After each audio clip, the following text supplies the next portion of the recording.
দ্বিতীয় ম্যাচেও হারল বাংলাদেশ নারী ফুটবল দল। এই ম্যাচটি হয়তোবা আগের মতো সহজভাবে হারেনি বা বড় ব্যবধানে হারেনি। অত্যন্ত সুন্দর একটি ম্যাচ হয়েছে, জমজমাট ম্যাচ। যে ম্যাচটিতে বাংলাদেশ 1-0 গোলের ব্যবধানে চাইনিজ তাইপের বিপক্ষে হেরেছে।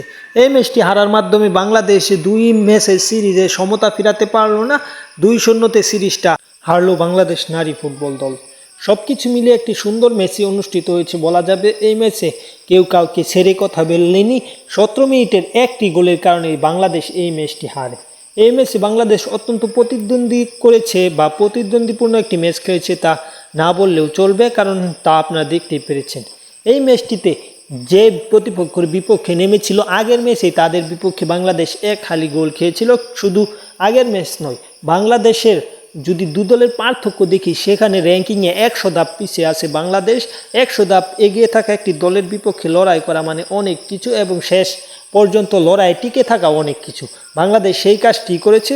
যদি বা হয়তো গোলাম রাব্বানী ছুটন বাংলাদেশ নারী ফুটবল দলের কোচের দায়িত্বে থাকতো তাহলে হয়তো বা এই ম্যাচটি বাংলাদেশ ড্র করতেও পারতো, কারণ ছুটন যাওয়ার পর থেকে বাংলাদেশ নারী ফুটবল দল বাজে অবস্থায়।